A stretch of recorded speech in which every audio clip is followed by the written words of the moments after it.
Morning, y'all. How are you all doing? Welcome back to my channel. And today we're going to go through another drill for our handstand practice, which is our high hip modified beast doing a pop switch. So I'm a level 1 animal flow instructor, and this is one of the movement patterns that we practice that can really help us keep that stacked position on our wrist, our shoulder, our hips, and allowing us to practice how does it feel, how do we maintain our integrity when our legs are moving in space. All right, I know it's a little bit confusing just talking about it, so let's go ahead and dive into it. Okay, so first let me walk you through what's a high hip modified beast, starting from the easier variation. So if you haven't been doing animal flow yet, you want to understand the language where we call a beast position.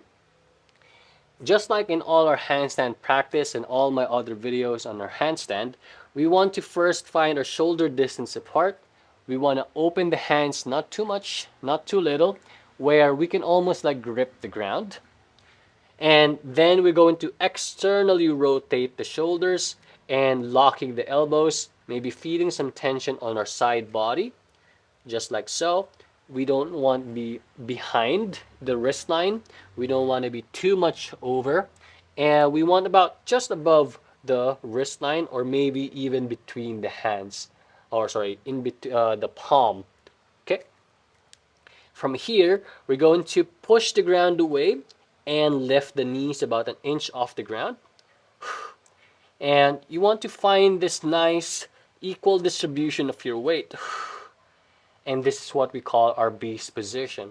From here, we go to our modified beast position, which is lifting basically 1 foot without changing anything. So I'm not lifting up my leg like this or outside or inwards.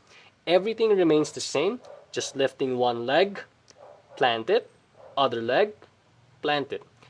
And if you try that drill right now, you can pause the video and see for yourself that just holding the beast position is really hard already on the whole body, because everything has to work together to maintain that position.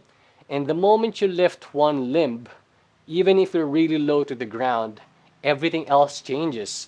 Our brain has to reorganize and understand, okay, how much power or weight are we distributing between our hands and feet, and now only two hands and 1 foot.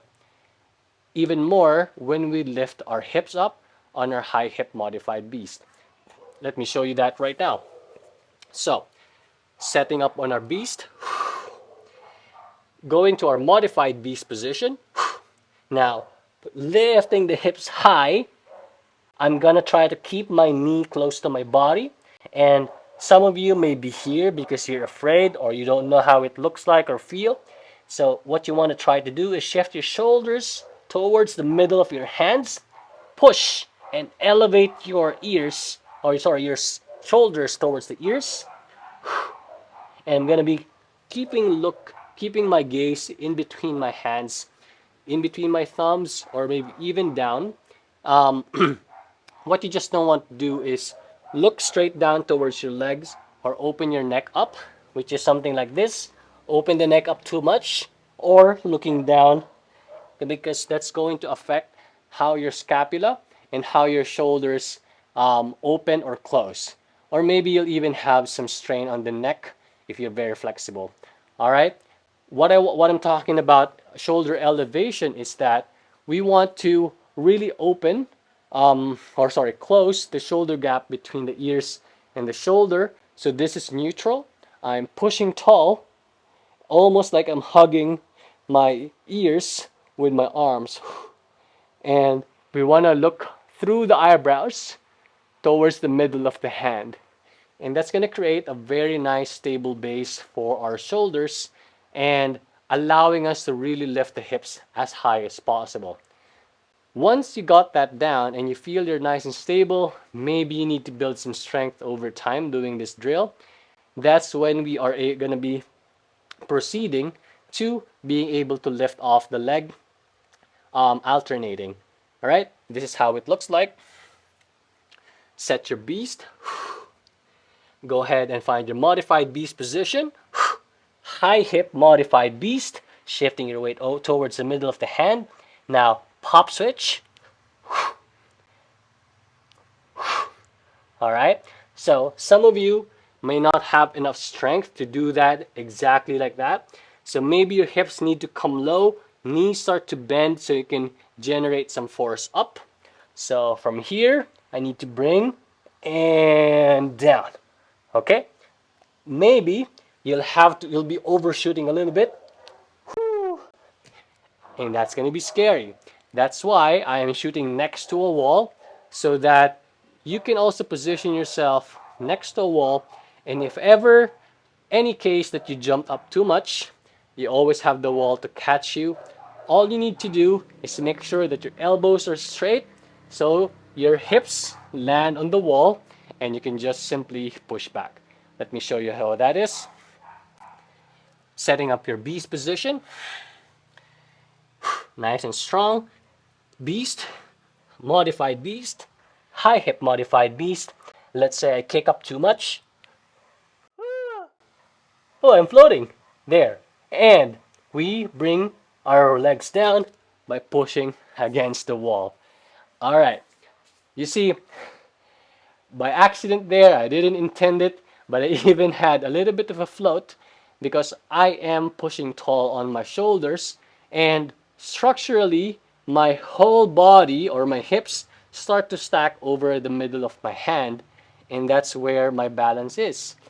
If you're in balance, you don't have to use so much strength. The physics is gonna do the work for you. Whereas, just like a bridge, your wrist, your elbows, your shoulders, your hips are all stacked skeletally. So all your bones are on top of each other. You don't have to use much muscle or strength to hold that position. All right. So, um, this may be quite advanced, maybe too easy, but this is a really good drill to focus on how how much integrity you can keep in your movement patterns. Let me show you what you don't want to look like. So, when you're doing this, and every time that you're kicking up, your hips come down, or you feel like you're coming up, but basically this is just what's happening. You're just shifting your legs, but your chest remain facing down. You want to keep your hips as high as possible, and your chest is pointing to the opposite wall or directly behind you.